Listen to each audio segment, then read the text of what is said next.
Todd, Natalie. You guys both have had your fair share of relationships. How does this one? What do you mean? Yeah, what are you talking about? I don't know what you're talking about. Well, Nat, you've had other relationships. Oh, yeah, but not my fair share. I'm no Todd, okay? Yeah, Todd, you've had the most. You been with someone else? Todd, how does this relationship differ than the rest? It's. Ew, why don't you ask this in front of me? What the well, first of all, Todd? it's Even just, Todd, it's like, just what weird the to hear fuck? that. First of all, it's completely different than any other relationship I had. This one's better? 10 times better. Do you miss invading their relationship like you used to when you were vlogging? I never really invaded their relationship. Oh, really? Oh, I really? mean, you literally exposed it. You're the reason why it really came to life. Remember the giant billboard on Melrose? Yeah, that was Natalie's idea. Oh, what? It wasn't my idea. It was Aaron's idea. Oh, yeah, it was Aaron's idea to Aaron's put the idea. billboard up, but Natalie showed us the text. Yeah, then I condoned it after I thought it was, oh, yeah, it's probably a good idea. Oh, yeah, that's what got them to start dating. That's so funny. So that's what happened. Have we ever told this? I don't know. So the reason Todd and Natalie started dating is obviously Todd was always crushing on Natalie, and Natalie was like, "I'm too good for Todd." She was playing that whole thing for a while, and then we had this idea for this billboard because Todd texted Natalie super drunk. Honestly. But the texts were pretty funny and embarrassing, so we're like, let's put it up on a billboard, and we had to wait like a month for the billboard to go up, right? Mm-hmm. And we finally got word that the billboard was going up on a day that Todd was in Florida. Boston. He was in Boston. He was in Boston. Sorry, he's a world traveler. I don't know where. So Natalie had to call Todd and was like, because we didn't want anybody to tweet him the billboard, so we had to get him there that morning that the billboard came up. So Natalie had to call Todd and was like, "You got to get over here, come by." And Todd was like, "I'm not flying from Boston. Like, my flight will get there in 2 days. Like, give me 2 more days and I'll be there." Yeah. And she's like, "No, you need to come now." And then it got to the point where Natalie had to agree to go on a date with Todd. Well, coincidentally, Todd loves the Ducks, Yeah. the hockey team, and coincidentally, the Ducks and the Kings, which are 2 LA rival teams, were playing. It's like the perfect scenario. Like, I don't know how it could have been any more perfect. Right. And I was like, but the Ducks and the Kings are playing. Do you want to go on a date? Like, it'd be so cute. And then Todd fucking booked the flight right away, right back to LA. It was crazy. So it was literally, she went on this date that wasn't even like a real date. It was just to get him here. And then they fell in love at the Ducks game. Not only Todd, did I, this is Todd's first time I know, hearing he's the like, story. it wasn't a real date. I'm like, wait, what happened? What? Not only did I fly home, I missed my original flight and had to book another flight, and I had to do a connecting flight, which took me like 8 hours to get home. You did it all for love. Pretty much in the Ducks. Damn, I guess the Ducks. I guess that goes to show like persistence is key. Consistency. Consistency. No, persistency. Being persistent. You get it right. He was persistent, not consistent. What's the difference? Persistence is an annoying version of consistent. Yeah, you saw the text. Come on, baby. There's 2 people who have found love and obviously are going to spend the rest of their lives together. What kind of advice do you have for a guy like David who's still out there looking to find the right one? How do you find the right person? You have to grow up. You have to mature a little bit. Oh, and Todd does that so well. You just set him up and so You have to grow up. You have to mature a little bit. I was going to say, why don't you ask David? Todd dressing up as Tyler Joseph from 21 Pilots 4 Halloweens in a row. 6. Other than growing up a little, what is it? Well, I always liked Todd. Like, I was always very attracted to Todd. Really? Wow, this is so surprising. So always, constantly. Bro, I remember when they first fucking... What are you Dude, talking about? You're attracted to Todd, Dave. that's true. Bro, I remember when you guys first started hooking up, Todd was sitting next to you by the fireplace, and I was like turning off the lights of the house with the music or something. And I don't know who I was talking to. I think it was like Zane. It was Jay. It was Jay. Oh, you guys know this? Yeah. It was Jay, and I was like, it was like 3 a.m. And I saw you 2 sitting by the fireplace, and I was like, yo, Jay, Todd's still with Natalie. Should I get Todd out of there? Should I go save her? and Jay goes, "Oh, they've been doing this for like months." And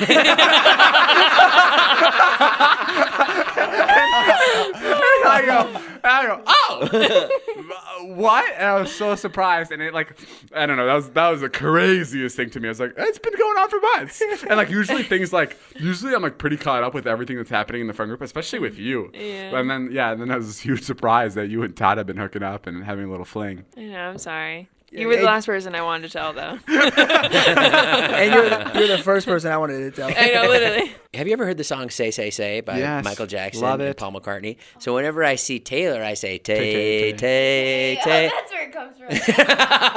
You never knew. I knew you didn't know. I knew she didn't know. Taylor's so interesting because she's always trying to like do what's best. Like she's always trying, but she always somehow messes up on accident. I don't know how to put it. Like Not always. Yeah, but, Always like, is a strong word. in like a sweet way. She there's always like a misstep in some way. So she knows. Like, the one thing that I thought was so funny, she told me the other day. She knows that I'm a huge fan of Iron Man. You know, as anybody. So when she first started working here, she wanted to like learn more about Iron Man. So like she was, caught up to all the Iron Man references that I do.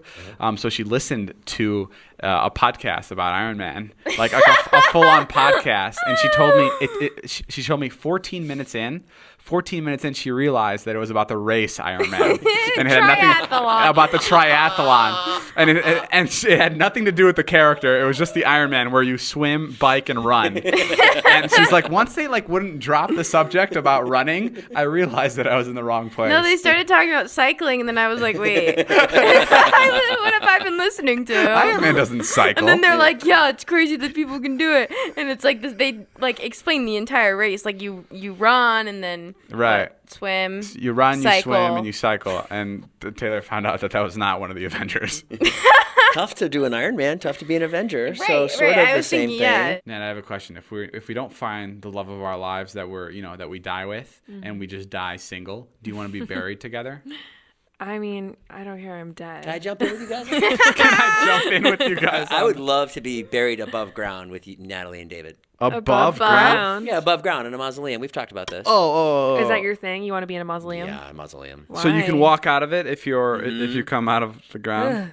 Oh, so you don't want to be cremated. Jason always says that he wants to be cremated because this is such a good point. He's like, he's scared that when he's dead in like 10 years, all of a sudden he'll be born again and he'll have to fucking crawl his way out of the ground. That'd be the worst to be trapped in. If you're cremated, then you're never coming back. Well, You're cremated burned. if I can't afford the mausoleum. That's what he's saying. He's like, he wants to be cremated so his body isn't just sitting there as a whole. I think Right. cremated would be fun for you guys. Where do you want us to spread your ashes? Malibu.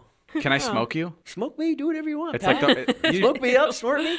you'd probably be a good high. Fucking Gross. But that would give you guys a good day. Be like, let's go scatter Jason's ashes and get some fish tacos. Yeah, no, that's nice. I smoke with your kids. That'd be funny. Your ashes. I smoke with. Please don't smoke me with my kids. I smoke you with your ex-wife, and she's paranoid. Oh my God. She's having like a really bad That's experience. She's like, it's taking her back to the marriage. I could just feel Jason. I can just feel him disappointing me again. Oh my God. What did we say the other day when we went to go get ice cream and Jason was like, oh, it's on me. Like we were, wanted to get out and do something nice and fun. So we all went to the ice cream shop. And Jason said it was on him, so he went to go pay. And right as he was about to go pay and give the woman money, he gets like some sort of phone call from this lady that he's been waiting all day to get a phone call from and walks away from the cash station. There's other customers trying to get their ice cream now, but she's waiting on Jason. And then I turned to David. David and I are eating our ice cream cones in the back corner of the store, pretending like we don't know who this man is. And I remember I turned to David and I was like, well, I see why Marnie left him. Oh yeah, Is that what you said? bro. She said that. Natalie said that? I was like, I stopped eating my ice cream, like, and I wiped it away from my chin. I was like, that was fucking brutal. Write that down for the podcast. I thought it was so bad. I was like, I can't believe she said this. I had so lost my funny. phone, and I was getting a call from somebody who had found my phone. Oh, That yeah. was why I know, walked but it's just so away. funny because, like, in situations like that where there's like more than one thing happening for you, it's just panic. like you panic, and it just goes into this like too. I don't know what to do. Taylor, me too. Like the Iron Man race. I can only do one thing at a time. It's true. Now I know why Marnie left him. Wow. We're going back to that. Wow. It's funny that she also told the story. It's funny it came from Natalie. It's funny that like I told her to write that story for me to share. Yeah. But she was like, I want to tell Jason. I want to tell Jason how much I hated myself. It's one of those stories where it's so funny. I really love it. Yeah, you should have seen it. Even though it's hurtful. I would have told you in the moment, but you were so stressed out paying for the ice creams and finding your phone. Last time I buy you motherfuckers ice cream. Well, you didn't. We actually ended up having to cover the bill. It was too much for you. Who do you think will live the longest Oh my- out of the four of us? What are you talking well, Taylor's about, bro? definitely the Are you- healthiest Are out you of all. delusional? Who do you think will live the longest? What the fuck does that mean, dude? You're Who 94. will be dead? Which three will be dead and which one will be alive? Out of the 4 of us. You don't have to say out of the 4 of us. You could just say out of the 3 of you. I think that'd be the We easy, don't know that. That'd be the easy way to do it. There might be some regenerative things that happen in the next 20 years where I live to 150. I think the person here, obviously, that's going to live the longest, other than like freak accidents, like no freak accidents, Taylor, for sure. Taylor's got youthful energy, and she doesn't have like the burden of like stress. Like there's something about it that she's just like, she's stressed, but like, she's so happy-go-lucky. Maybe it's just an act. That's a good point. But like she's just like, she has like the child's mind almost, where she's just like full of energy.